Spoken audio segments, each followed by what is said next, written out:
Page number 118, page number 118, page 118, पृष्ठ संख्या 118, और हमारी जो हेडिंग है वो है pleadings. We have with deal with pleadings. Okay, pleadings के बाद में आपको इंट्रो कैसा दिया गया था ना? यस, प्लीडिंग्स किससे डिनोट हुआ है? प्लीडर से। और प्लीडर कौन होता है? जो मुकदमा लड़ता है। ठीक है, स्टार्टिंग में बताया था मैंने, याद नहीं है किसी को तो फर्स्ट वीडियो देखो ना, हर बार थोड़ी ना बताएंगे, मजा नहीं आता। चलिए फटाफट पढ़ते हैं आपके books. Okay, your eyes in notebooks. मुझसे नजर हटा लीजिए और अपने बुक्स पे नजर देखिए फटाफट। पेज नंबर 118, टॉप हेडिंग है हमारे पास प्लीडिंग्स, और जरा पढ़ना शुरू करते हैं बिना टाइम वेस्ट किए हुए। प्लीडिंग्स ओरल तो होगी नहीं, रिटन ही होंगी, जो जज के सामने हम पेश करते हैं, जिसमें हम प्रार्थना करते हैं जज को कि सर हम ये चाहते हैं और हम ये मुकदमा दर्ज करवाना चाहते हैं। जरा पढ़ते हैं। प्लीडिंग जनरली मीन्स इधर अ प्लेंट और अ रिटन स्टेटमेंट। या तो कह रहे हैं या तो प्लेंट हो या फिर एक रिटन स्टेटमेंट हो। प्लेंट का मतलब होता है मुकदमा, और जो मुकदमा करता है उसको बोलते हैं प्लेंटिफ। तो कहते हैं या तो एक प्लेंट हो या तो कोई मुकदमा है, या फिर रिटन फॉर्म में कोई हमने स्टेटमेंट दिया हुआ है जज के सामने। The main objective of behind the formulating the rules of pleadings, कहते हैं प्लीडिंग्स के जो रूल्स बनाने का जो हमारा मेन मोटिव था वो ये था to find out and narrow down, ताकि हम पता लगा सकें the controversy between the parties, कि पार्टीज के बीच में कंट्रोवर्सी क्या है। इसका मतलब ये हो गया कि जो हम कॉपीज जमा करते हैं प्लीडिंग्स में जज के सामने यानी कि कोर्ट में, उस प्लीडिंग्स में एक ब्रीफ नोट होता है कि आखिर दोनों पार्टीज में झगड़ा किस बात का है। अंडरस्टैंड? जो आप कॉपीज जमा करते हैं ना जज के सामने, भाई आपके मेरे बीच में लड़ाई हुई और हम दोनों जब मिलकर गए कोर्ट के सामने, तो कोर्ट को कैसे पता चलेगा कि कौन गलत है कौन सही है, या फिर किसने किसके ऊपर क्या इल्जाम लगाया हुआ है? तो आप और हम अपनी अपनी कॉपीज प्लीडिंग के फॉर्म में कोर्ट के सामने जमा करते हैं। ठीक है। Provision relating to the pleadings in civil case are meant to give each side. तो सिविल केसेस में दोनों तरफा मौका दिया जाता है कि आप अपनी अपनी प्लीडिंग्स को जमा करें। Side intimation of the case of the others so that it may be met to enable the courts to determine what is really at issue between the parties, ताकि कोर्ट पहचान सके कि आखिर दोनों पार्टी से पंगा क्या है, प्रॉब्लम क्या है, and to prevent deviations from the course which litigation on the particular course of action must be taken। और लगता है कोर्ट को कि आखिर फाइनली इस एक्टिविटी के ऊपर, इस कंट्रोवर्सी के ऊपर आखिर एक्शन क्या लिया जाना चाहिए। आसान था।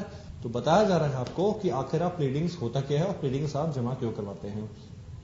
तो मैं चाहता हूं कि जो आपका फर्स्ट पैराग्राफ था, इस फर्स्ट पैराग्राफ की कवर करके आप लिख लीजिएगा, मेरा ब्रैकेट कवरेज, फर्स्ट पैराग्राफ को ब्रैकेट कवर करके लिख लीजिएगा। What is pleadings? What is pleadings? ठीक है।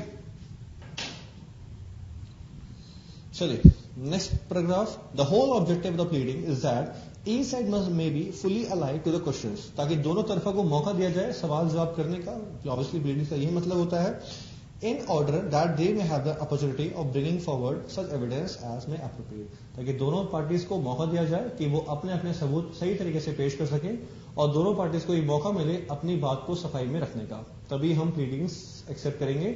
इसका मतलब ये हो गया कि अगर आपने मेरे पे मुकदमा किया है या मैंने आप पे किया है की बात है, तो आप भी जज के सामने अपनी प्लीडिंग पेश करते हो, जिसमें आपके सबूत होंगे, आपने मुझ पर इल्जाम लगाए होंगे, वॉटेवर, और जो मेरा एडवोकेट जो प्लीडिंग जमा करेगा उसमें मेरे सबूत होंगे, मेरी कम्युनिकेशन होगी, मेरी बातें होंगी, और मैं आपको गलत कह रहा हूँ, आप मुझे गलत कह रहे होंगे। तो दोनों की प्लीडिंग्स के डॉक्यूमेंटेशन वगैरह को देखकर हम आइडिया लगा पाते हैं कि आखिर कौन सही है और कौन गलत है, और कोर्ट दोनों के पेपर्स को पढ़ता है।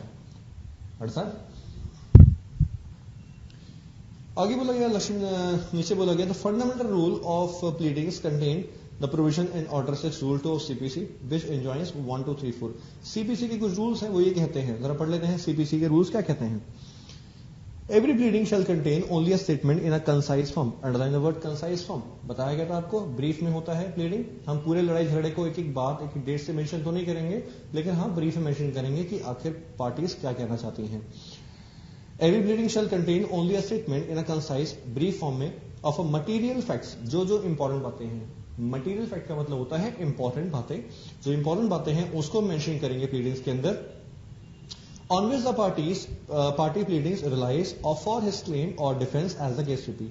जो बातें बहुत जरूरी है बताना, जिसकी वजह से आप दूसरी पार्टी पे या तो क्लेम कर सकते हो यानी कि अटैक कर सकते हो, या फिर वो बातें बताना में जरूरी है जिसकी वजह से आप बच सकते हो यानी कि बचाव पक्ष में। तो अगर आप प्लीडिंग जमा करेंगे तो आपने अगर मुझ पे केस किया है तो आपकी प्लीडिंग्स में क्लेम्स होंगे कि आप मुझसे कितना क्लेम चाहते हो। लेकिन अगर मेरा एडवोकेट जब प्लीडिंग जमा करेगा तो ऑब्वियसली बात है उसमें मेंशन किया गया होगा कि लाइक मैं डिफेंस क्या देना चाहता हूं, what is my defence sir पे, okay, but not in evidence by which they are to be proved, obviously तो एविडेंसेस वगैरह की बात नहीं है।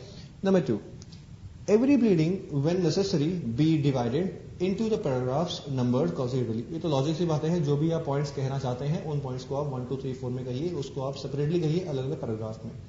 नंबर 3, जो बातें हुई हैं उन बातों को अलग डेट पे लिखिए, dates, sums, numbers shall be expressed in the pleadings in the figures. तो जो भी डेट्स हैं, टाइम है या प्लेसेस वगैरह, सॉरी जो सम्स हैं, अमाउंट है, उस अमाउंट को आप नंबर फॉर्म में लिखिएगा यानी कि फिगर्स फॉर्म में लिखिएगा, 10,000 TEN करके नहीं बल्कि 10,000,000 इस तरह से आपको लिखना है, ओके। तो ये हो गया आपका प्लीडिंग्स, तो दिक्कत नहीं। जो सेकंड पैराग्राफ था आपका, सेकंड पैराग्राफ को कवर कीजिएगा ब्रैकेट में, और अगर सेकंड पैराग्राफ के बगल में लिखिएगा ऑब्जेक्टिव ऑफ प्लीडिंग। आखिर प्लीडिंग हम जमा क्यों करते हैं, ये हेडिंग बन गई आपकी हर एक पैराग्राफ के लिए। और जो थर्ड पैराग्राफ है, थर्ड पैराग्राफ में जहां पे 1 2 3 पॉइंट लिखे हुए हैं उन्हें कवर कीजिएगा, लिखिएगा rules for pleading under CPC 1908, okay, civil procedure code 1908 में क्या क्या रूल्स दिए गए हैं।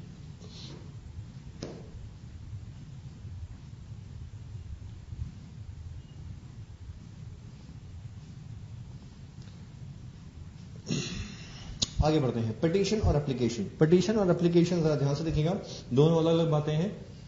पिटीशन और एप्लीकेशन, पिटीशन का और एप्लीकेशन का मतलब होता है जब हम कोर्ट के सामने कोई रिक्वेस्ट करते हैं। ध्यान दीजिएगा, पिटीशन और एप्लीकेशन का हमेशा ये मतलब होता है जब भी आप कोर्ट के सामने कोई अपनी दरख्वास्त रखते हैं, रिक्वेस्ट करते हैं, गिड़गिड़ाते हैं समथिंग लाइक, और कोर्ट को कहते हैं कि जज साहब मैंने गलत काम नहीं किया या फिर जो आप कर रहे हैं वो गलत है, something so like. So petition is always when you request to the court, honorable court, something about your fundamental rights.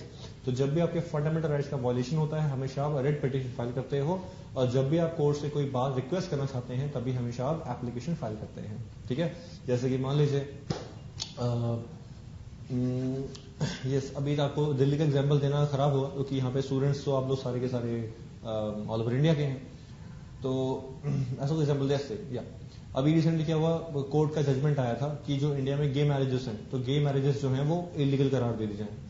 आप कहेंगे सर काफी साल पहले तो एक फैसला आया था जिसमें गे मैरिज अलाउड हो गई इंडिया में, 377 सेक्शन में अमेंडमेंट आया था, बिल्कुल ठीक बात है।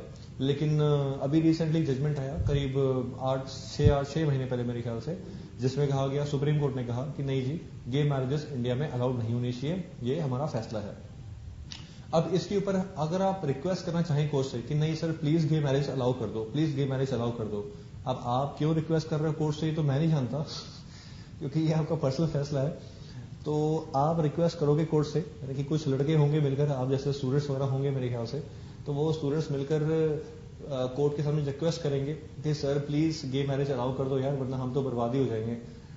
तो वहां पर वो सारे दोस्त यार मिलकर एडवोकेट हायर करते हैं और एडवोकेट कोर्ट के सामने एक एप्लीकेशन लगाता है यानी कि पिटीशन लगाता है, जिसमें लिखता है कि इंडिया में गे मैरिज अलाउड क्यों हो जानी चाहिए, उससे क्या क्या बेनिफिट्स हैं, बेनिफिट्स क्या होंगे आई डोंट नो, पॉपुलेशन कम हो सकती है व्हाटएवर, तो क्या क्या उसके पॉइंट्स वगैरह हैं, समथिंग एल्स लाइक। और फिर कोर्ट हो सकता है पिटीशन को रिजेक्ट कर दे या पिटीशन एक्सेप्ट कर ले and something something something, okay. तो आपको हल्का सा मैंने बताया कि आखिर पिटीशन कब कब आप फाइल करते हैं, और भी बहुत सारे केस हो सकते हैं, बहुत सारे केस होते हैं, ठीक है। मान लीजिए कोई बॉम्बे है या दिल्ली है, उसमें अक्सर इलीगल इमारतों को तोड़ने का ऑर्डर आ जाता है। तो वहां पर जब इलीगल इमारतों को तोड़ने का ऑर्डर आता है तो जो बेचारे वहां पे लोग रह रहे होते हैं उनको तो पता भी नहीं होता कि वो इलीगल इमारत में रह रहे हैं, इलीगल बिल्डिंग में रह रहे हैं। तो वहां पर द कोर्ट ऑर्डर्स कि भाई इस इलीगल बिल्डिंग को डिमोलिश किया जाए, and afterwards what happen, amongst those people, all the residentials of that particular premises file a joint petition in the High Court or in the Supreme Court कि sir इस building को demolish ना किया जाए, and we are requesting you not to demolish this particular premises. ऐसा अक्सर होता है, ठीक है. चलिए इसको जरा पढ़ लेते हैं, फिर कहानी सुनेंगे आगे. इन जनरल कहते हैं आमतौर पे क्या होता है, जो पेटिशन और एप्लीकेशन है वो आपस में इंटरचेंजेबल है, यानी कि उनका आपस में एकदम ताल्लुकात है. But in practice petition normally use for the form indicate formal application. लेकिन पिटिशन थोड़ा सा हम फॉर्मली इस्तेमाल करते हैं, यानी कि कोर्ट में जब हमें एक एप्लीकेशन डालनी होती है उसको हम पिटिशन बोलते हैं, और एप्लीकेशन हम कई जगह जब डालते हैं, कई जगह जमा करते हैं, तो उसको हम एप्लीकेशन आमतौर पर बोल देते हैं. तो अगर आप ये कहते हैं कि सर पिटिशन का मतलब हो गया कि पिटिशन एक लीगल वर्ड है, एक एक्स्ट्रा ऑर्डिनरी फॉर्मल वर्ड है, आंसर इज यस. और एप्लीकेशन एक जनरल वर्ड हो गया, ठीक है. जरा पढ़ते हैं कि अगर आप पिटिशन ड्राफ्ट करेंगे तो आपको कौन कौन सी बातों का ध्यान रखना होगा. पिटिशन डिटेल में होनी चाहिए, उसमें सारी बातें होनी चाहिए. जरा पढ़ते हैं. Every application should contain the name of the court का नाम होना चाहिए, number and the case title of the suit proceedings, कौन सा केस कर रहे हैं उस केस का नाम होना चाहिए. Followed by the names of applicants, जो बंदा एप्लीकेंट है यानी कि पिटिशनर, उस पिटिशनर का नाम होना चाहिए. एंड द अपोजिट पार्टी, जिसके खिलाफ आप पिटिशन फाइल कर रहे हैं, उस बंदे का नाम भी होना चाहिए. ये सब बातें तो आपकी हेड नोट में ही आ जाएंगी सारी. ओके, अपर पैराग्राफ में आती है. नीचे बोला गया the general rule of drafting in respect of all application and petition. कहते हैं जब भी आप सारी एप्लीकेशन पिटिशन फाइल करोगे, इज दैट उसमें क्या होगा, they should contain all the particulars required to be alleged by the law, giving the material facts supporting of them. Very very important line, underline कर लीजिएगा. Particulars required to be alleged by the law, giving the material facts. Material fact का मतलब होता है important, alleged का मतलब होता है इल्जाम. कहते हैं आप जब पिटिशन फाइल कर रहे हैं तो पिटिशन फाइल करने के दौरान ये जरूर देखिएगा कि जो आप इल्जाम लगा रहे हैं उन इल्जामों के साथ आपने उनके सबूत, एविडेंसेस और मटेरियल फैक्ट लगाए हुए हैं या नहीं लगाए हुए. किसी भी बंदे पे एक आपको एवं कुछ बोलने का राइट नहीं होता. आप उसके पीछे एक डॉक्यूमेंट्री एविडेंस लगाना, बैकअप देना, ये बड़ा जरूरी है. The supporting evidence that is required somewhere for filing the petition. Because what is petition? Petition is not a suit that you are filing against a particular person. Petition is a request to the court against the order of the court.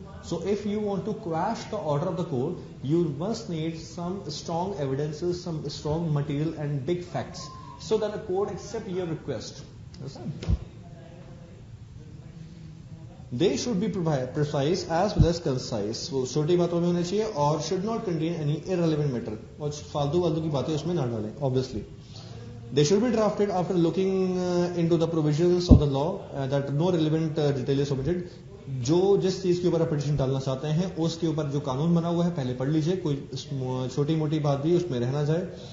In case where the law does not specifically provide the particulars, the council first find out the statute what facts is required to be established. तो अगर उसके ऊपर कोई कानून specially नहीं बना हुआ है तो एक बार देखना चाहिए कि जो भी आप ड्राफ्टिंग करना चाहते हो पिटिशन की, उसके ऊपर कौन से दूसरे कानून हैं और कौन कौन से रेलेवेंट फैक्ट्स हैं जो अप्लाई होने चाहिए, यानी कि किस तरह से उसको ड्राफ्ट करना पड़ेगा.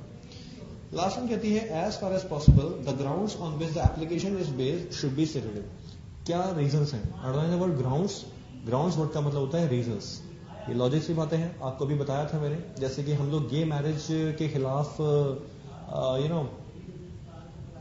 पिटिशन फाइल कर रहे थे कि इंडिया में गे मैरिजेस प्रोहिबिट क्यों हो गई हैं.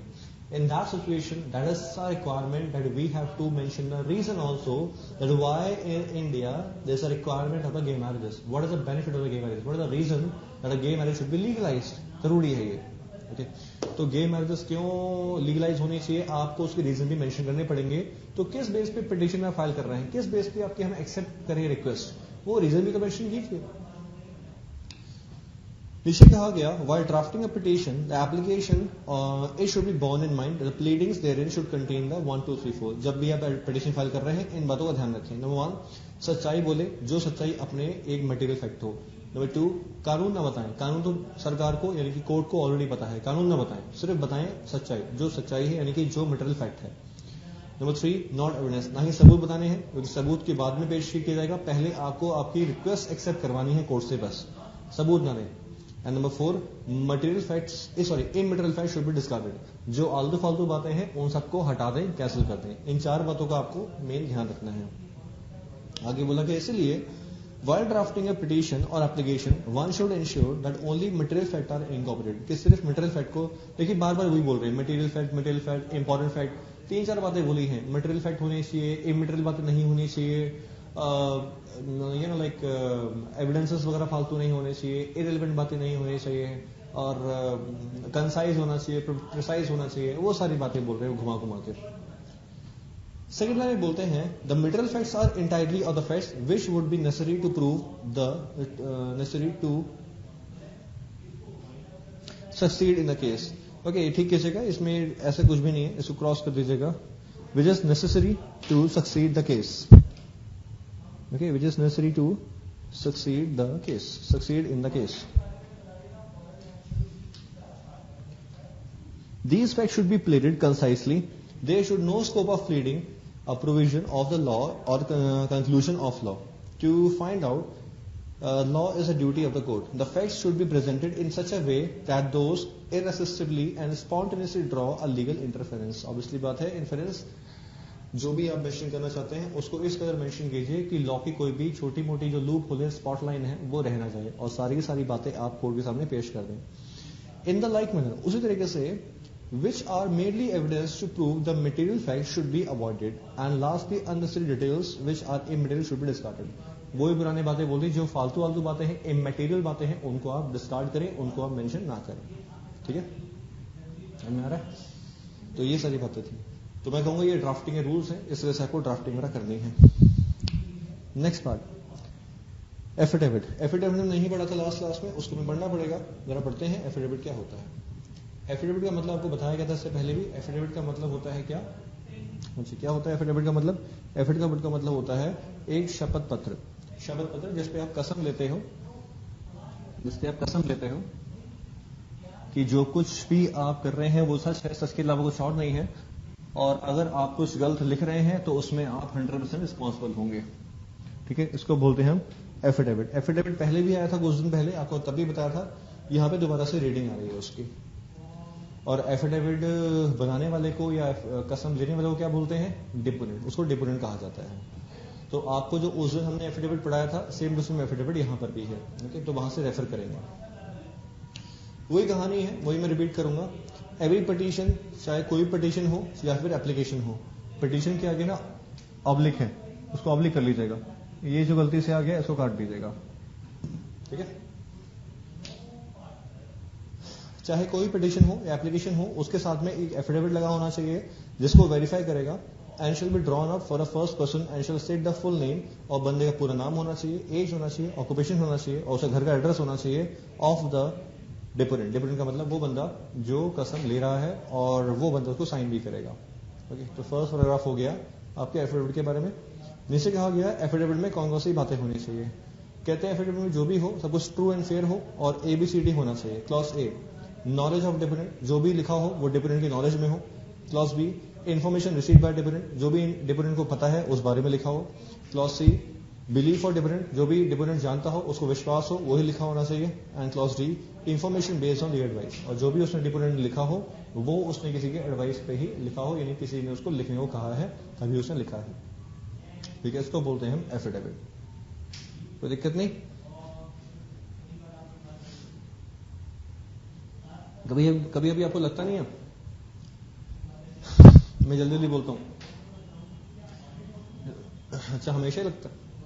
आप तो सोच रहे हैं हमेशा लगता है, कुछ तो बोल पड़े, उसको लग रहा है मैं हमेशा ही जल्दी जल्दी बोलता होता है यार। Why I speak so fast? I just tell you, I tell you sometime. But speaking pace is so high. Speaking space high नहीं होना चाहिए। क्यों तेज है, क्यों हाई है? I'll just tell you sometime.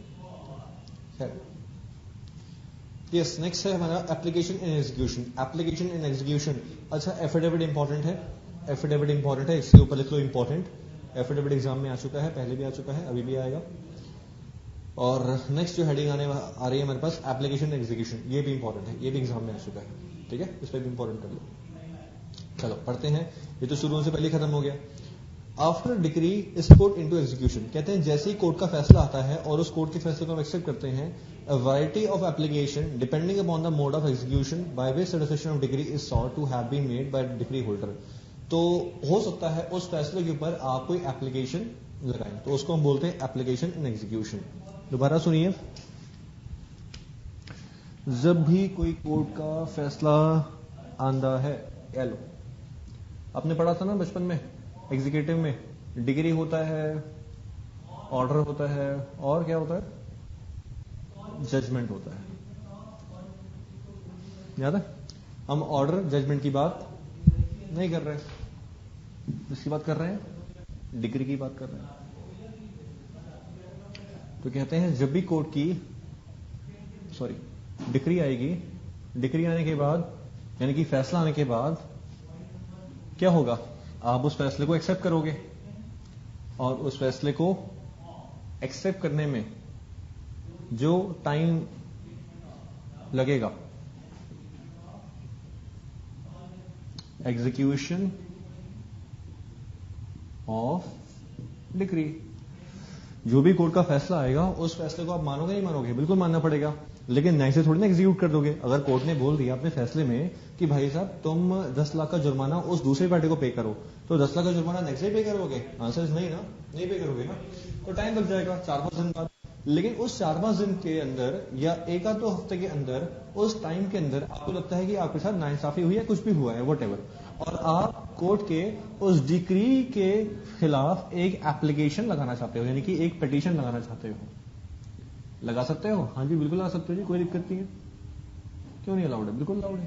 अरे जज को आपको लगता है भाई आपके साथ नाइंसाफी हुई है, लगाओ जी, अपील करो जी, कोई दिक्कत नहीं। तो उसको क्या बोलेंगे हम, एप्लीकेशन एग्जीक्यूशन, ठीक है। देखो यहां लिखा हुआ है एप्लीकेशन इन एग्जीक्यूशन, ठीक है। तो जो आपने एप्लीकेशन लगाई है वो एग्जीक्यूशन से पहले पहले है, कोई दिक्कत?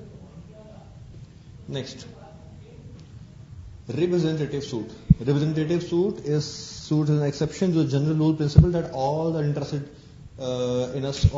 parties in a suit shall be the parties thereto. Representative suits are the suits in which the party there's to the other parties and executors and trustees and everything and blah blah blah. समझ में आया? नहीं आया जी? बड़ा easy था जी, आपको समझ में नहीं आया जी? हेलो, इसको भी समझा देते।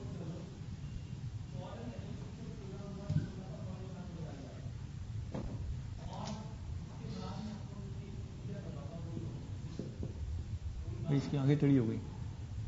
हेलो,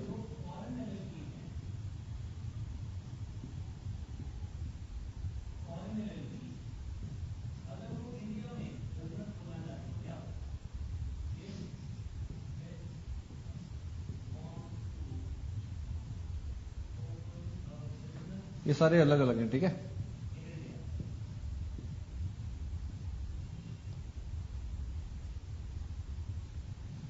ये और एक जैसे लग रहे हैं, चश्मा लगा देते हैं।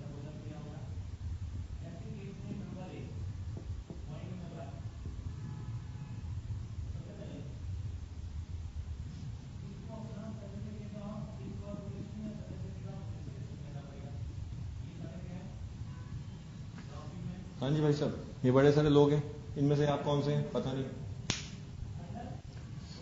ये कोई लड़का लग रहा है मेरे को। This is one of the girl, I think she is a girl. Girls जो होती है उनको चश्मा लगा होता है, पढ़ाकू होती हैं यार, लेकिन इनके बाल नहीं है, सॉरी बाल नहीं है, सॉरी यार।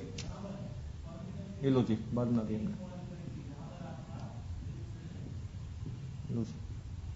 हाँ ठीक है, चलो पढ़ते हैं जरा, ध्यान रखिएगा। ये जो मैं पढ़ने जा रहा हूँ उसमें एक पार्टी नहीं, बहुत सारी पार्टीज हैं, तो इस पॉइंट ऑफ व्यू से पढ़ना है। 3 लाइन स्टार्टिंग है, 3 लाइन, पेज नंबर 119 119, उसकी लास्ट हेडिंग है representative suit.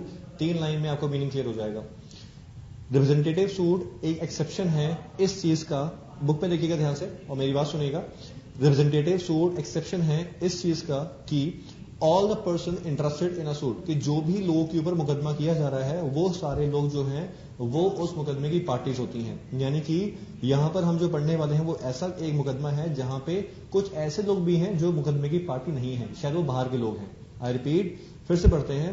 Representative suit is exception to the general rule, उस चीज का एक्सेप्शन है जहां पे कहा जाता है all person interested in a suit, जो लोग भी उस मुकदमे में इंटरेस्टेड हैं वो सब के सब सूट में मौजूद होते हैं। इसका मतलब ये हो गया, अगर इस रूल का एक्सेप्शन है, इसका मतलब ये हो गया यहां पर कुछ ऐसे लोग भी होंगे जो लोग उस मुकदमे में क्या नहीं होंगे, प्रेजेंट नहीं होंगे, यानी कि वहां पर वो शरीक नहीं होंगे, यानी कि उनका कोई इंटरफेरेंस नहीं होगा, फिर भी वो उस सूट में कहीं ना कहीं इंटरफेयर कर रहे हैं। आगे जरा देखते हैं थोड़ा सा और। Representative suits are the suits in which a party represent, जिसमें जो पार्टीज होती हैं वो क्या रिप्रेजेंट करती हैं, दूसरों को, यानी कि उन्हें कोई मतलब नहीं होता, वो फिर भी उस सूट में आ रही होती हैं। themselves and also other suits by executors or trustees, बिल्कुल ठीक बात है। एग्जाम्पल दिया गया है suits falling under the category that suits falling under the category other than the first category are the suits by or against a karta or joint family sued by members or public in respect of a public charity। तो देख लीजिए,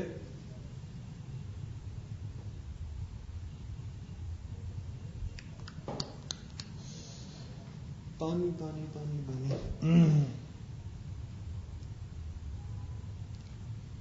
Suits falling under the category under the first category are the suits or against the कर्ता और जो, हाँ मैं इसका meaning बता रहा था, लो जी एलो जी,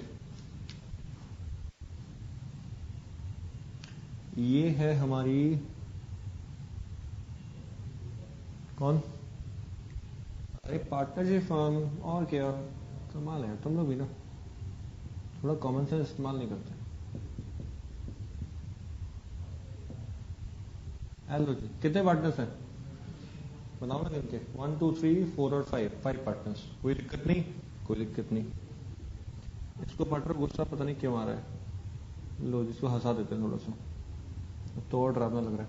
खैर अब सुनो ध्यान से, इस पार्टनरशिप फर्म का कोई मुकदमा है, व्हाटएवर एनी मुकदमा, ओके। अब सर इसके ऊपर आपने मुकदमा करवाया है, चाहे ये आपके ऊपर केस करवा रही है, छोड़ो उस चीज को, लेकिन इतना तो क्लियर है कि पार्टनरशिप फर्म जो है तो उसका कोई मुकदमा है, ठीक है। अब सर मुझे बताएं सर, पार्टनरशिप फर्म में सारे पार्टनर्स ऑथराइज सिग्नेटरी होंगे या एक आधी पार्टनर ऑथराइज सिग्नेटरी होगा? एक आधो पार्टनर्स ही होंगे ना। अगर फर्म में 8 पार्टनर्स हैं, 6 पार्टनर्स हैं, 9 पार्टनर्स हैं, भाई देखो 2 पार्टनर है तो दोनों हो सकते हैं दोनों अच्छे दोस्त हो, और दोनों दोस्त का आपस में समझौता हो कि भाई देखो जहां तुम साइन करोगे वहां मैं भी साइन करूंगा, उसके बिना हम लोग काम नहीं करेंगे, बिल्कुल ठीक बात है, वो होगा, वो तो पार्टनरशिप डीड में फैसला ऑलरेडी हो गया होगा।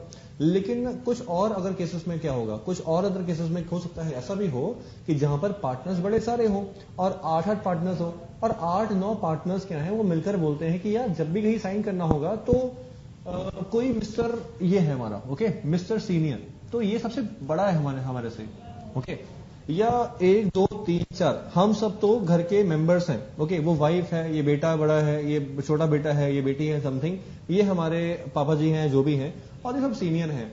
जब भी कोई साइन वाइन करने होंगे तो इस सीनियर पार्टनर ही साइन करेंगे, बिल्कुल ठीक बात है। अब क्या होगा, पार्टनरशिप के ऊपर अगर मुकदमा होगा या पार्टनरशिप अगर फर्म अगर मुकदमा किसी ऊपर करेगी तो सर कोर्ट के पेपर्स के ऊपर साइन किसके होंगे, भाई साइन तो मिस्टर सीनियर के होंगे। लेकिन अगर सीनियर ने साइन किए हैं तो क्या हम ऐसा मानेंगे कि जो पार्टनरशिप फर्म है उसके बाकी पार्टनर्स को मतलब नहीं है, ऐसा मानेंगे क्या? अरे बाकी पार्टनरशिप तो मतलब है, ये थोड़ी ना बाद में जो ये आंटी जी हैं, अंकल जी हैं, ये सब बोल देंगे कि भाई मेरे तो कोर्ट के पेपर साइन ही नहीं है, और मैं साइन ही नहीं, जब साइन ही नहीं किए मैंने तो फिर मैं केस कहां से हार गया, मैं तो हुई नहीं यहां पे, ऐसा तो नहीं होगा ना। क्योंकि हमने पढ़ा है अभी गुजर पहले कि जो अदर पार्टीज हैं वो अदर पार्टीज का ताल्लुकात अगर यहां पे ना भी हो फिर भी हम इसको मानते हैं कि ये लोग इस मुकदमे को यानी कि इस सूट को क्या कर रहे हैं, रिप्रेजेंट कर रहे हैं। ध्यान से सुनिएगा, सूट को रिप्रेजेंट किया जा रहा है, ये जो बंदा है, ये जो लोग हैं, ये इस मुकदमे को सूट को रिप्रेजेंट कर रहे हैं। ये जो बंदा है इसने अपने साइन वहां पे किए हैं, इन्होंने साइन नहीं किए, इन्होंने डॉक्यूमेंटेशन नहीं किया हुआ, ओके। लेकिन उसके बावजूद भी अगर फर्म कहीं पर मुकदमा करवाती है तो ऐसा माना जाएगा कि ये लोग पार्टीज उसमें है कि नहीं है। वो मुकदमे के अंदर एक पार्टनर नहीं बल्कि 5 पार्टनर्स हैं, क्योंकि 5 पार्टनर्स इस मुकदमे को रिप्रेजेंट कर रहे हैं, शो कर रहे हैं उनके बिहाफ पर। तो ये जो मुकदमा हुआ है तो लॉजिक सी बात है, साइन 1 या मैक्सिमम 2 या मैक्सिमम 3 के होंगे, बाकी पार्टनर साइन वगैरह नहीं होते हैं। ये कॉन्सेप्ट इसलिए लाया गया ताकि अगर कंपनी में भी 4-5 डायरेक्टर्स होते हैं या 6-7 डायरेक्टर्स होते हैं या पार्टनरशिप में बहुत सारे पार्टनर्स होते हैं या हिंदू अनडिवाइडेड फैमिली HUF, यार HUF के अंदर तो फैमिली के लोग बहुत सारे होते हैं। हिंदू अनडिवाइड फैमिली अगर आपने पढ़ी है तो हिंदू अनडिवाइड फैमिली वगैरह के अंदर तो मान लीजिए 28 लोग हैं फैमिली में, 30 लोग हैं फैमिली में, 40-50 लोग हैं फैमिली में। तो क्या कोर्ट के पेपर्स के ऊपर 40-50 लोग का साइन होता है? नहीं, एक का साइन होता है ना। कौन होता है? वो कर्ता होता है। तो सर अगर कर्ता ने साइन कर दिए तो कल को भी फैमिली में चाची मामी वगैरह ये बोलेंगे कि सर जी कर्ता जी आपने साइन किए, हम तो रिस्पॉन्सिबल नहीं है? ऐसा बिल्कुल नहीं है ना। इसका मतलब ये हो गया कि बाकी जो फैमिली के लोग हैं वो उस मुकदमे को रिप्रेजेंट कर रहे हैं, डायरेक्टली नहीं इनडायरेक्टली। तो उस मुकदमे को हम बोलते हैं रिप्रेजेंटेटिव सूट। किसके पॉइंट ऑफ व्यू से? कर्ता के पॉइंट ऑफ व्यू से या बाकी मेंबर्स के पॉइंट ऑफ व्यू से? बाकी मेंबर्स के पॉइंट ऑफ व्यू से। ओके, तो ये समझना गलत होगा कि बाकी लोगों को उस चीज से मतलब नहीं है। हमने यहां पर क्या पढ़ा है? हमने यहां पे एक्सेप्शन पढ़ा है। अदरवाइज तो क्या होता है? अदरवाइज जो बंदा कोर्ट के पेपर पे साइन करता है उसी के नाम से मुकदमा होता है और वही जीतता है वही हारता है। लेकिन ये उस रूल का एक्सेप्शन हो गया। यहां पर क्या बोला गया? जो लोग नहीं भी हैं उस केस से जुड़े हुए वो भी इसमें आकर इंटरफेरेंस कर सकते हैं, इंटरफेरेंस कर रहे हैं और वो भी कल को लायबल ठहरा जा सकते हैं, क्योंकि जो सूट हो रहा है यहां पे वो सूट में उनको भी रिप्रेजेंट किया जा रहा है। अंडरस्टैंड? मैं जानता हूं आप समझ चुके हैं, इसलिए मैं दोबारा नहीं समझाऊंगा। अगर आप कहेंगे दोबारा समझाइए सर, तो हम कहेंगे अरे वीडियो बैक करके देख लो यार, उसमें क्या है। चलिए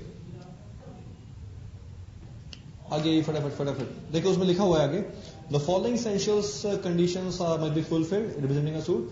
रिप्रेजेंटेटिव सूट में ये सब बातें होनी चाहिए 1 2 3 4। नंबर 1, पार्टीज एक नहीं बहुत सारी होनी चाहिए। Number 2, parties mostly have the same interest in the suit. उन सब पार्टीज को एक ही पंगा होना चाहिए मुकदमे के अंदर, यानी कि सब एक ही चीज चाहते हैं obviously. Number 3, the suit must be brought और prosecuted with the permission of the under the director of the court. तो कोर्ट की मर्जी से वो मुकदमा हमने दर्ज करवाया हो, ये तो ऑब्वियसली होता ही है। Notice must be given to the parties representative in the suit.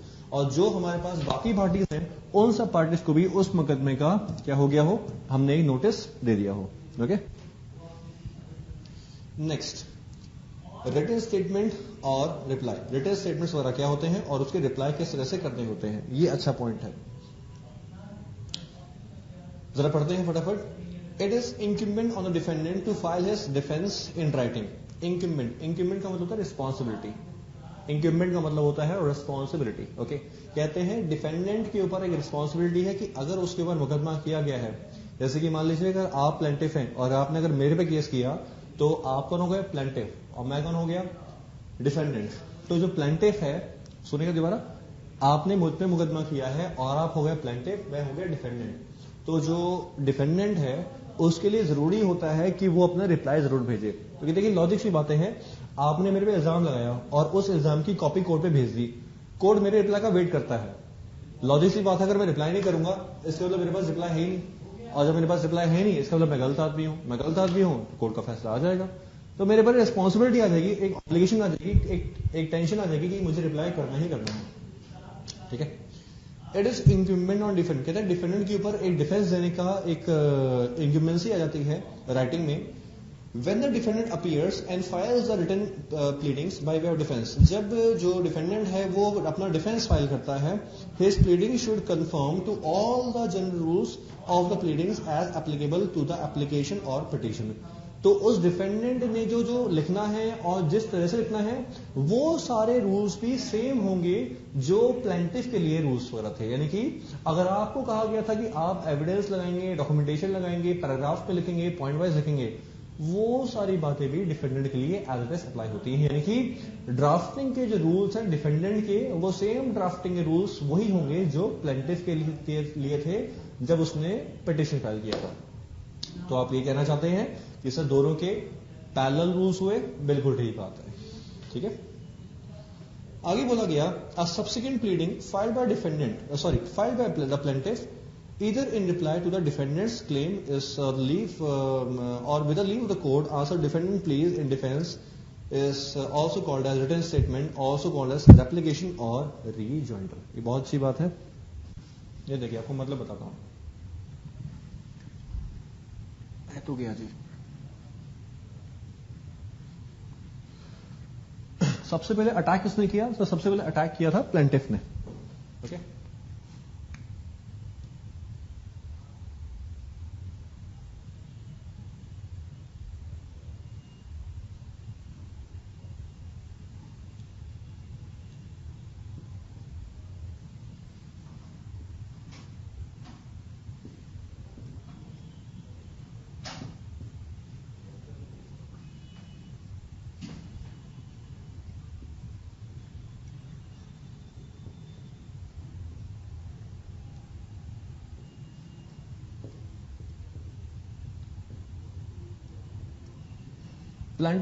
Plaintiff has filed a suit. It is a plaint.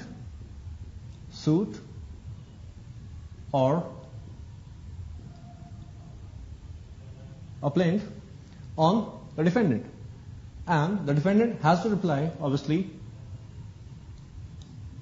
That's the reply. Defense. अब क्या होगा? अब लड़ाई होनी शुरू होगी. एक रॉकेट इसने फेंक दिया और दूसरा रिप्लाई इसने कर दिया.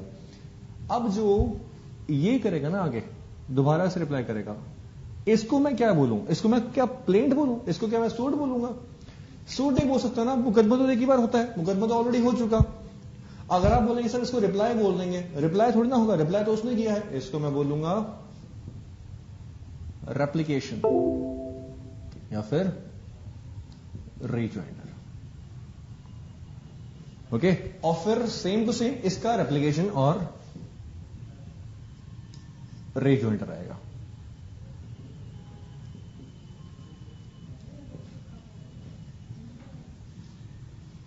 ठीक है.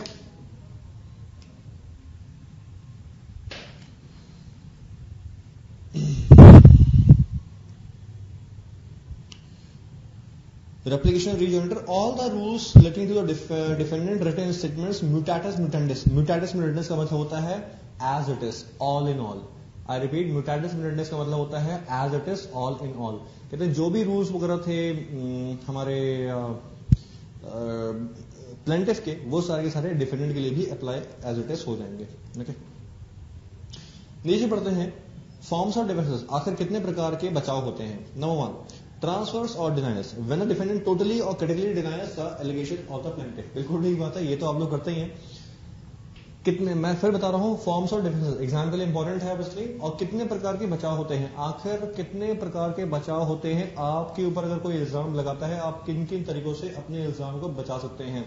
ये बिल्कुल इस तरीके से है कि कल को अगर मान लीजिए कि वैसे brother sister they are fighting amongst each other and the sister says कि भाई इसने मुझे मारा, तो आप क्या बोलते हैं? पहला आपका जवाब होता है कि आपने ये काम नहीं किया, आपने नहीं मारा. तो that is something that is we known as denial. That is something we call this as denial. So in denial, you totally refuse, you totally disagree what you have done, what you have executed. Understand that? So plaintiff ने जो इल्जाम लगाया इस defence में घिसा बेटा वही पुराना फीचरों का तरीका है कि आप बोलते हैं कि सर मैंने ये काम नहीं किया, ये जो इल्जाम लगा रहा है वो टोटली झूठ है, बेबुनियाद है. दूसरा क्या होता है डिफेंस का तरीका? When the defendant admit allegation, लेकिन आगे बोलता है कि सर जो इल्जाम मुझ पर लगाए गए हैं वो मैं मानता हूं, एडमिट करता हूं, but seeks to destroy the effect by alleging affirmative certain facts of his own.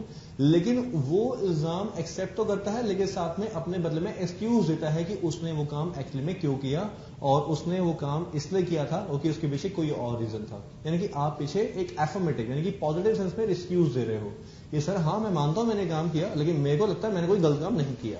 ये अपने बचने का एक और तरीका होता है. ये सारा काम हम करते हैं.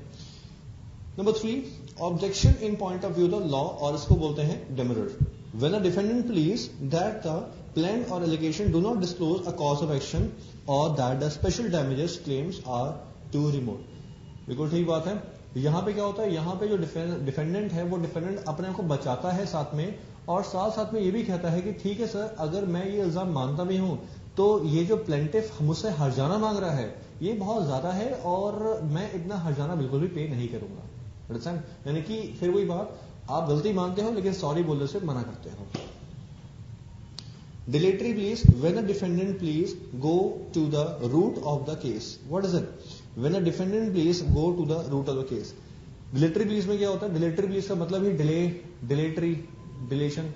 तो सर रिलेटिवली इसमें जो डिफेंडेंट है वो कहता है कोर्ट से कि सर आपको इस केस की तह तक जाना होगा और मैं चाहता हूं कि आप इस मुकदमे की रूट कॉज तक जाएं कि एग्जैक्टली में ऐसा हुआ ही नहीं है, ये काम मैंने जानता हूं, मैंने किया है, लेकिन इसका रूट कॉज कोई और था, आपको मैं पूरी कहानी सुनाना चाहता हूं।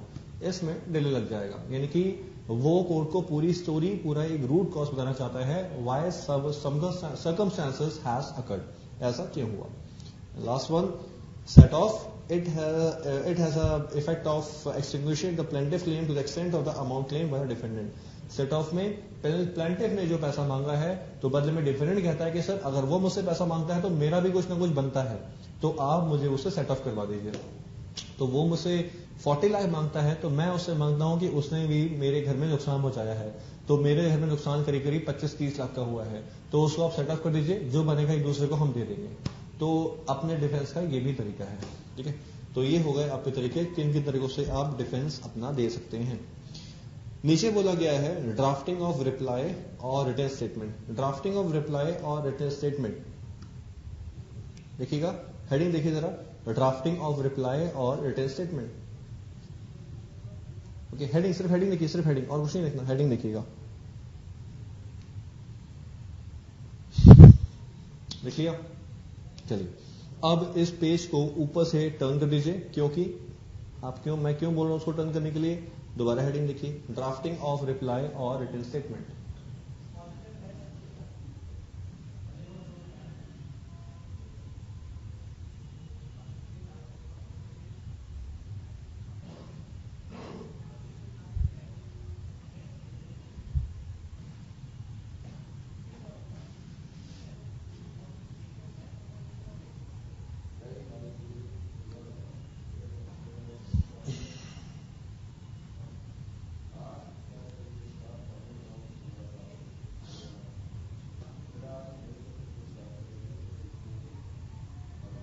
देखिए, उसको पेज को ऊपर से टर्न करना है। हाँ, टर्न क्यों करना है, क्योंकि ये है ड्राफ्टिंग के बारे में। जब आपको ड्राफ्ट करना सिखाया जाएगा कि आपके रिटन रिप्लाईज का ड्राफ्ट कैसे करते हैं, हम तब उस पॉइंट को पढ़ेंगे। अब समझ में आया, तो उसको पढ़िए, डोंट वरी, उसको हम पिक करते हैं। हमेशा हर क्लास में ऐसे ही होता है, आपके साथ नहीं हो रहा, हर क्लास में ऐसा होता है, डोंट वरी। ओके, अब मुझे सब याद रहता है, मुझे सब याद नहीं रहता है, तो आप लोग बैठे हैं मुझे याद दिलाने वाले, डोंट वरी।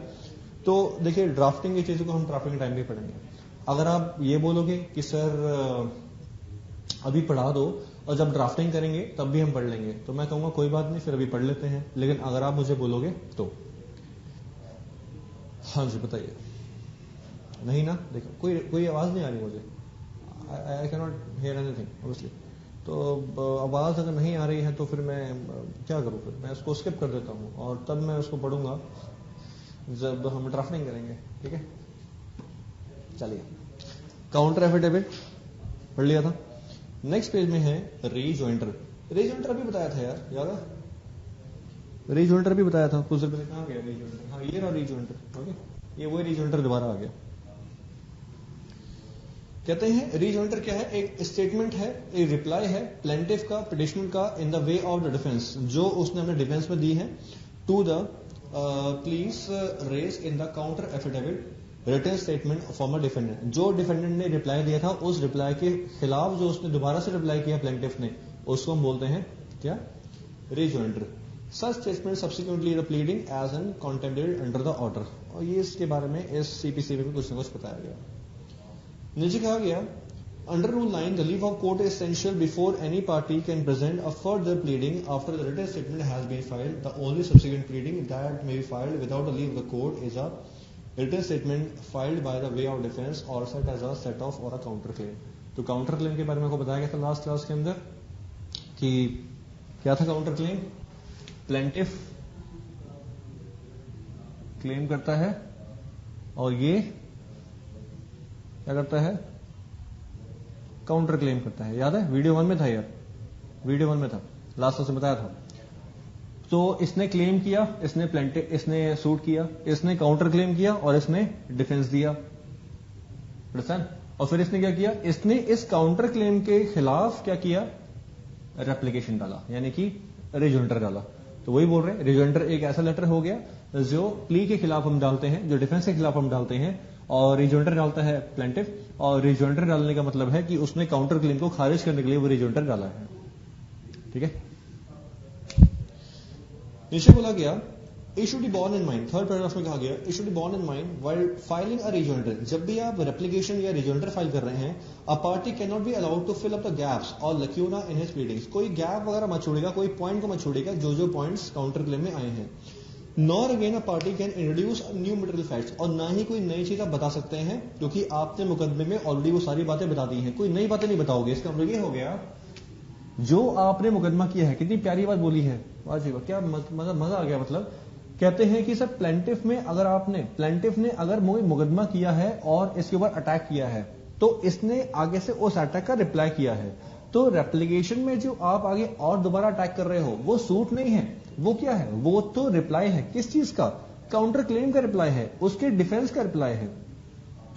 तो इसमें जो रिप्लाई होना चाहिए वो रिप्लाई सिर्फ इसका होना चाहिए, ना कि कोई फ्रेश सूट होना चाहिए। तो मुकदमे में अगर आपने उसके ऊपर 15 इल्जाम लगाए हैं और 15 इल्जाम लगाने के बाद उसने जो अपना डिफेंस दिया उसने सिर्फ 11 पॉइंट का डिफेंस दिया, तो आपको 11 पॉइंट को खारिज करने के लिए सिर्फ वो 11 पॉइंट को डिस्कस करना होगा। ओके, आप 15 पॉइंट को पिक नहीं कर सकते और ना ही कोई 16 पॉइंट को ऐड ऑन कर सकते हो। कोई नए मटेरियल फैक्ट्स पेश नहीं करना, क्योंकि आप खुद सोचिए प्लेंटिफ जो रेप्लिकेशन डाल रहा है वो क्या है, वो रेप्लिकेशन क्या है, वो रेप्लिकेशन रिप्लाई है डिफेंडेंट का, वो रेप्लिकेशन सूट नहीं है। तो आप कोई नई चीज इंट्रोड्यूस नहीं कर सकते। जितना डिफेंडेंट ने बचाव पक्ष में बोला है उसके खिलाफ ही तो आप उतरोगे मैदान में दोबारा से। ठीक है, except in the case way subsequent filing to petition और discovers a news matters. Obviously अगर आपने कुछ नया ढूंढा है तो अब तो आप डाल सकते हैं, तो लॉजिक है। एंड सो तो ये हो गया आपका रिजॉइंडर। रिजॉइंडर एग्जाम के लिए इंपॉर्टेंट है, एग्जाम में आ चुका है, प्लीज टिक लगा लीजिएगा। नेक्स्ट हेडिंग और लास्ट हेडिंग हमारी वो है affidavit in evidence. Affidavit in evidence आप कहेंगे सर दोबारा आ गया, दोबारा नहीं आया, वो एफिडेविट था, ये है एफिडेविट इन एविडेंस। पता क्या होता है, मैं बताऊं? बिना पढ़े एफिडेविट बिना पढ़े बताइए, बता सकते हैं बिना पढ़े? चलिए आप नहीं बता पाएंगे, मैं बताता हूं। आप देखिए अगर बता सकते लेकिन नहीं बता पाएंगे तो इसमें कोई कोई बुरा मानने वाली बात नहीं है। ठीक है, नहीं पता तभी तो आप बैठे हैं यहाँ पे, पता होता तो अब यहां थोड़ी ना होते। ठीक है, तो फिर हम यहां पे होते क्या, डोंट वरी। तो sir affidavit in evidence, affidavit in evidence को समझ लीजिए एक लाइन में, only just one line.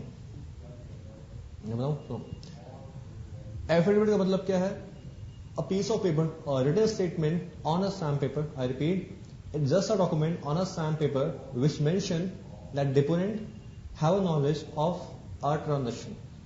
I repeat, it is a document on a stamp paper. Affidavit is a document on a stamp paper where deponent signifies, indicate that he have a knowledge of a material fact of a transaction, and all the material fact have a true and best of his knowledge, and none of the material as is concealed. जो हिंदी में अगर बात करूं तो ऐसे बोल सकता हूं कि एफिडेविट एक रिटन स्टेटमेंट है, डॉक्यूमेंट है, एक रिटन स्टेटमेंट है स्टैम्प पेपर के ऊपर, जिसमें डिपोनेंट ने कोई ओथ ली हुई है, कोई कसम ली हुई है कि जो भी उसने कोई मटेरियल ट्रांजैक्शन के बारे में बात की है वो एकदम सच है, सच के अलावा कुछ और नहीं है। अगर कुछ और है तो वो उसकी रिस्पॉन्सिबिलिटी लेता है, और जो भी एफिडेविट के अंदर होता है वो सब कुछ सच होता है, सच के अलावा कुछ और नहीं होना चाहिए। इमटेरियल फैक्ट नहीं होने चाहिए, आलतू फालतू इररिलेवेंट बातें नहीं होनी चाहिए, जो मटेरियल फैक्ट है वो होना चाहिए, एंड एवरीथिंग। इसको बोलते हैं क्या, एविडेंस। अब क्या होगा, जितनी बार आप कोर्ट में अपना एविडेंस, डॉक्यूमेंटेशन, प्रूफ लगाओगे तो वो प्रूफ भी सही है कि नहीं है, उसके लिए भी आपको एफिडेविट लगाना होगा। देखो झूठे सबूत भी बन जाते हैं, ये आप जानते हो, ठीक है ना, आप पिक्चरें बड़े देखते हो। तो झूठे सबूत अगर आपके बन जाते हैं, that is absolute true and fair. तो सर झूठे सबूत ना बन जाए और कल को वो सबूत अगर खारिज ना हो जाए तो कोर्ट बोलेगा भाई साहब आपने सबूत गलत लगाया था, ये सबूत तो बेकार ही है, ये तो सबूत ही नहीं है, ये तो फर्जी चीज से लेकर आ गए आप, और आप उस पार्टी को डरा रहे हो अटैक करके। आप बोलते अच्छा सर मुझे पता नहीं था। तो सर कोर्ट ये ड्रामे बर्दाश्त नहीं करना चाहता। अगर आप मेरे पे कोई इल्जाम लगाते हो तो सर ऐसे तो इल्जाम नहीं लगा दोगे ना, आप जब इल्जाम लगाओगे तो इल्जाम के पीछे क्या होगा, एलिगेशन के पीछे क्या होगा, क्लेम के पीछे क्या होगा, एक एविडेंस लगाना पड़ेगा, एक प्रूफ लगाना पड़ेगा, that why you want to claim against me. In those cases, if you have drafted a document and mention a document in the court of law, और वो कोर्ट ऑफ लॉ में document को mention कर दिया आपने और ये show किया कि सर ये सबूत है, मेरे खिलाफ ये सबूत है, मेरा एडवोकेट बड़ा लड़ता है और बाद में निकल के ये आता है 4-5 हफ्ते बाद कि वो जो सबूत आपने पेश किया था वो फर्जी था, कोर्ट आपको डांट लगाएगा कि फर्जी सबूत पेश करके बंदे को परेशान करते हो। आप बोलोगे क्या, सर मुझे तो खुद ही नहीं पता था, सॉरी गलती हो गई, कोई बात नहीं, छोड़ो। कोर्ट बोलता है ओ भाई साहब ये सब बर्दाश्त नहीं करेंगे, डॉक्यूमेंट आपके सही है कि नहीं है ये काम देखना कोर्ट का नहीं है बार बार। तो जब भी आप एविडेंस लगाइए ना तो उसको जरा देख के लगाना। और कहां है आपका एडवोकेट, कहां है आपका काउंसिल, उस काउंसिल से बोलो, एडवोकेट से बोलो कि जब भी डॉक्यूमेंटेशन लगाए, जब भी प्रूफ लगाए, एविडेंस लगाए, एक बार उसको वेरीफाई करे। और साथ में एक काम और करो, अब एविडेंस वो एफिडेविट भी लगा दो साथ में, और एफिडेविट में ये लिखना कि जो भी एविडेंस लगा रहे हो वो एविडेंस ट्रू है, बेस्ट है, और आपने उसके पीछे पूरी वेरिफिकेशन कर ली है और उसके फॉर्जरी होने के कोई चांस नहीं है। और अगर कल को फॉर्जरी निकल के आता है तो सर इसको तो मैं देखूंगा बाद में, पहले आपको नहीं छोड़ूंगा, क्योंकि आप फर्जी सबूत उठा के बिना वेरिफिकेशन के लगा रहे हो। इसलिए कहते हैं कोर्ट में कभी भी कोई फोटोग्राफ्स, कोई नेगेटिव्स या कोई भी अगर आप पेपर्स जमा करते हो तो जरा उसकी तहकीकात कर लो कि पेपर्स असली हैं, सही हैं, फोटोग्राफ्स ओरिजिनल हैं या नहीं है। बाद में पकड़ के आ गया तो कोर्ट उसको छोड़ेगा, देखेगा बाद में, पहले आपको पकड़ेगा कि आपने उस फोटोग्राफ्स वगैरह को लगाया, डॉक्यूमेंट्स को लगाया और साथ में एफिडेविट भी लगाया था कि जो मैं डॉक्यूमेंट्स जमा कर रहा हूं, जो एविडेंस जमा कर रहा हूं वो ट्रू और बेस्ट है। उस एफिडेविट को, जिस एफिडेविट में आपने ये ओथ ली है कि evidences are true and best and fair, उस एविडेंस को, उस एफिडेविट को हम बोलते हैं affidavit in evidence, affidavit in evidence. Okay, चलो आ जाओ बुक्स पे।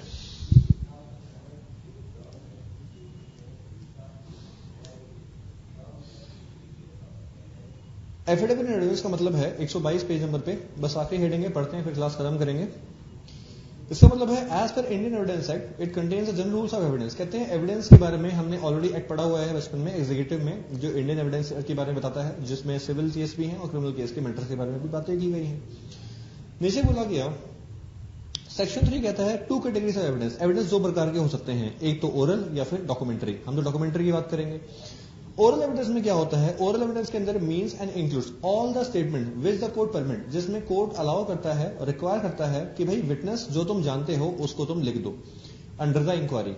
डॉक्यूमेंट्री एविडेंस में क्या होता है, डॉक्यूमेंट्री एविडेंस का मतलब है ऑल डॉक्यूमेंट्स और produce for the inspection of court, जिसमें आप कोर्ट में जो डॉक्यूमेंट्स वगैरह जो पेश करते हैं उसको रखा जाता है। तो ये हो गए हमारे ओरल एविडेंस और क्या, डॉक्यूमेंट्री एविडेंस। तो ओरल एविडेंस को आप जो आप जानते हैं उसको आप लिखित फॉर्म में लिखकर कोर्ट के सामने पेश करते हैं, और डॉक्यूमेंट्री एविडेंस में जो आपके पास सबूत हैं, टेंजिबल फॉर्म में पेपर्स वगैरह हैं, उस पेपर्स वगैरह को आप कोर्ट पे पेश करते हो। नीचे बोला गया for the purpose of evidence facts are divided into 2 categories. Facts 2 part के होते हैं, एक तो फैक्ट एंड इश्यू और दूसरा relevant facts. Fact and issue का मतलब है कि आपका जो मुकदमा है किस चीज के ऊपर है, प्रॉपर्टी के ऊपर, खून खराबे के ऊपर, आखिर किस चीज के ऊपर, इसको हम बोलते हैं फैक्ट एंड इश्यू। दूसरा है रेलेवेंट फैक्ट्स। रेलेवेंट फैक्ट्स का मतलब होता है कि आपके मुकदमे का, आपका जो सूट है यानी कि मुकदमा है उसका उससे जुड़े हुए जो भी सबूत हैं, तमाम सबूत हैं, ओके, आपके सूट से जुड़े हुए जो भी तमाम सबूत हैं, जो आपके सूट से डायरेक्टली और इनडायरेक्टली ताल्लुकात इनका हो सकता है, उन सब चीजों को हम बोलते हैं relevant facts. I repeat, fact and issue का मतलब है आपका केस किस चीज के ऊपर है, खून खराबा, डाइवोर्स, मारपीट, accident, what is the fact and issue. Okay, हम बोलते नहीं वो क्या इश्यू क्या है, इश्यू मतलब what is the tension, objective क्या है। दूसरा है रेलेवेंट फैक्ट्स, आपके मुकदमे से जुड़े हुए हैं डायरेक्टली और इनडायरेक्टली जो भी सारे के सारे केसेस हैं, उन सबको हम बोलते हैं रेलेवेंट फैक्ट्स, तमाम सबूत। नीचे कहा गया it is incumbent upon the party in position of the best evidence on the issue involve to produce such evidence and if the party fails. बिल्कुल सही बोला गया है। कहते हैं जो जिस पार्टी के पास बेस्ट एविडेंस अवेलेबल है उसकी वो रिस्पॉन्सिबिलिटी होती है कि वो बेस्ट से बेस्ट एविडेंस पेश करे इफ द पार्टी फेल्स, और अगर पार्टी ऐसा नहीं कर सकती and adverse inference is liable to be drawn, तो उसके खिलाफ शायद एक्शन भी लिया जा सकता है कि उसने सही एविडेंस पेश नहीं किया। ऊपर आपको दिखाई दे रहा होगा rule of adverse inference. Rule of adverse inference जो है ना वो नीचे वाला पैराग्राफ है, ऊपर वाला पैराग्राफ नहीं है, नीचे वाला पैराग्राफ है। Okay, an adverse inference is available to be drawn against as party. तो उस पार्टी के ऊपर हम सबूत यानी कि गलत सबूत पेश करने का एक एक्शन ले सकते हैं। जैसे आपको मैंने एग्जांपल दिया था कि आप मेरे ऊपर कोई भी चीज उठाकर सबूत पेश कर रहे हो और बाद में वो सबूत फर्जी निकल के आता है। तो सर ऐसे देखो, अगर फर्जी सबूत उठा के मैं किसी पर मुकदमा कर सकता, तो मैं कहता हूं सड़क पे चलता हुआ हर इंसान या आपके खिलाफ जो भी बंदा जेलसी फील करता है, तो वो जेलस पर्सन आपके अगेंस्ट कभी भी मुकदमा करवा देता। लेकिन वो लोग मुकदमा क्यों नहीं करवा पाते, क्यों आपके अगेंस्ट एक्शन नहीं ले पाते? क्योंकि उनके पास आपके खिलाफ कोई एक सफिशिएंट एविडेंस नहीं है, सबूत नहीं है। ओके, और उनको लगता है कि ऐसा ना हो हम छोटे मोटे सबूत को धारा में रखकर, एक्शन में रखकर मुकदमा करवा दें। कल को वो जो केस अगर सबूत है वो खराब निकल गया, पकड़ा गया कि वो सही सबूत है ही नहीं, वो फोटोग्राफ नकली हैं, और आपने किसी की फोटोशॉप करके फोटोग्राफ का किसी का फेस लगा दिया था, तो कल को कोर्ट डांट लगाएगा आपकी और उल्टा आपके ऊपर एक्शन लिया जाएगा। उसको हम बोलते हैं एडवर्स इन्फरेंस, उल्टा आपके ऊपर एक्शन लग जाएगा। The court will be justified in drawing the adverse inference against a party. और जो आप कोर्ट आपके ऊपर एक्शन लेगा, अगेंस्ट आपके खिलाफ एक्शन लेगा, उसमें आप कुछ भी नहीं कर सकते। कोर्ट एकदम सही एक्शन लेगा और एक्शन लेना भी चाहिए। उसमें ये बोला गया है court will be justified, court का ये एक्शन लेना आपके खिलाफ एकदम जस्टिफाइड और सेंसिबल माना जाएगा। आपको समझ में आना क्या हो रहा है? ये अच्छी बात है, बुरी बात है? सर ये मैं कहूंगा बहुत अच्छी बात है। इससे क्या हुआ, इससे आम इंसान बचा हुआ है, इससे आम इंसान थोड़ा प्रोटेक्टेड है। आप और हम थोड़े बचे हुए हैं, वरना लोग खराब होते हैं, जेलस फील करते हैं, बदतमीज होते हैं और बिना किसी बात के ऊपर छोटे मोटे सबूतों को इकट्ठा करके हमारे ऊपर एक्शन लेते रहेंगे। Understand that? आपकी फोटो, जैसे आपकी फोटो है फेसबुक पे, आपकी फोटो मैंने यहां से गर्दन से क्रॉप की और किसी और बंदे के साथ लगा दी और बंदे को खड़ा कर दिया मैंने ओसामा बिन लादेन के साथ या दाऊद इब्राहिम के साथ, और मैं कहूंगा सर देखो इसका तो दोस्त है दाऊद इब्राहिम, पकड़ लो इसको जाके, तो कोर्ट कहेगा तुम्हारे पास सबूत है? मैं कहूंगा हाँ जी सर सबूत है, देखो ये बंदा फोटो में उससे हाथ मिला रहा है, दोस्ती कर रहा है। कोई कहे अच्छा जरा दिखाना, फोटोग्राफ दिखाओ। हमने कोर्ट में वो फोटोग्राफ जमा करी और साथ में एविडेंस वो भी लगा दिया, एफिडेविट भी लगा दिया कि जो भी फोटोग्राफ वगैरह है वो एकदम ट्रू है, बेस्ट ऑफ माई नॉलेज है। कोर्ट में वो जो फोटोग्राफ्स हैं वो लेबोरेटरी में थी, लेबोरेटरी में निकल के आया कि भाई साहब मैंने क्या किया हुआ है, फोटोशॉप कर रखा है, गर्दन चिपका रखी है। कोर्ट इतनी डांट लगाएगा, मुझे इतनी डांट लगाएगा, और अगर कोर्ट को गुस्सा आया, बदतमीजी आई, तो कोर्ट मेरे ऊपर उल्टा एक्शन ले सकता है। इसको बोलते हैं एडवर्स इन्फरेंस, उल्टा बैक शॉट। यानी कि मैंने मिसाइल फेंकी, मिसाइल बेकार निकली और उल्टी मिसाइल मेरे पास आके फूट गई। ओके, हॉलीवुड में ऐसा होता है, अगर आप हॉलीवुड पिक्चर देखते हैं, हॉलीवुड में अक्सर ऐसा होता है, हर पिक्चर में ऐसा होता है, मिसाइल जाके पता नहीं वापस क्यों नहीं आती है। चलिए जी, लास्ट पार्ट फिर से आ गया, drafting of affidavit in evidence important consideration. फिर से वही बात है, जब हम ड्राफ्टिंग करेंगे तब हम इस पॉइंट को पढ़ेंगे। ओके, ड्राफ्टिंग, तो मैंने भी इस पेज को मोड़ दिया, मेरा पेज तो ऑलरेडी मुड़ा ही हुआ है क्योंकि हर बैच में मुझे पढ़ाना होता है, इस तरह से छुड़वाना होता है और हम आगे जाके इसको खत्म करते हैं। तो आप इस पेज को मोड़ लीजिएगा और इसको हम तब पढ़ेंगे पार्ट को, इस 7-8 पॉइंट्स को, जब हम आगे बढ़ेंगे और जब हम इसको ड्राफ्ट करेंगे। ड्राफ्टिंग के टाइम पर इसको पढ़ाया जाएगा, समझाया जाएगा। तो ड्राफ्टिंग के पोर्शन को मैंने स्किप किया फिलहाल के लिए और थ्योरी के पॉइंट के ऊपर फोकस किया। ड्राफ्टिंग एग्जाम में 20-25 मार्क्स की आती है, थ्योरी एग्जाम में करीब 80 मार्क्स की आ सकती है और 75-80 मार्क्स की आती है। तो हमने कहाँ फोकस करना है बताने की जरूरत नहीं है, special focus on theory and then focus on drafting. और जैसे कि आप जानते हैं कोई भी चीज ड्राफ्ट करने से पहले उसकी थ्योरी पता होनी चाहिए, तो हम थ्योरी पहले पढ़ेंगे और जब ड्राफ्टिंग करेंगे तो हम आराम से ड्राफ्टिंग तभी कर पाएंगे जब हमको उसकी थ्योरी पता होगी। और थ्योरी और ड्राफ्टिंग अलग अलग चलेगा, पहले ड्राफ्टिंग होगी फिर थ्योरी होगी, नहीं सॉरी, पहले थ्योरी होगी और फिर ड्राफ्टिंग होगी। थ्योरी ऑलरेडी हो रही है और ड्राफ्टिंग उसकी बात करवाई जाएगी। आप बिल्कुल टेंशन मत लीजिए, आपके बढ़िया मार्क्स आने वाले हैं। बस जहां डाउट है वहां पूछिएगा, कोई कॉम्प्रोमाइज नहीं होगा। ओके, जहां डाउट है वहां पूछिएगा एंड जो प्रॉब्लम है मुझसे पूछ सकते हैं। आपके पास मेरा नंबर है, व्हाट्सएप है, फेसबुक है, फेसबुक पे ज्वाइन कर सकते हैं, कई बार मेल आईडी बता चुका हूं, और ईमेल कर सकते हैं, कॉल कर सकते हैं शाम को 8 या 9 बजे के बाद। आस्क डाउट्स, कभी भी शर्माने की, घबराने की जरूरत नहीं है। मुझे नहीं पता बाकी फैकल्टीज का क्या हिसाब किताब है, बाकी फैकल्टीज क्या कहते हैं क्या नहीं कहते, वो कैसे बढ़ाते हैं। देखो मेरा यही स्टाइल है, what I just teach for you, exclusively for you. Okay, you know I am practice commissary, मैं प्रैक्टिस कमिसेटरी हूँ, साइबर लॉयर हूँ और इतना इतना बिजी रहता हूँ कि मैं क्या बताऊँ. But just what I just want you कि जो मैंने मेहनत से नोट्स बनाए हैं, what I just done at my childhood during my education time, I will distribute the same notes to you people also because of these notes I got the best marks available. मेरे अच्छे marks आए थे. तो मैं चाहता हूँ कि मैं सीरियस बन गया, किताबों को उठाकर फेंक दूं, जो यहां पर है वो बेकार ही चला गया ना.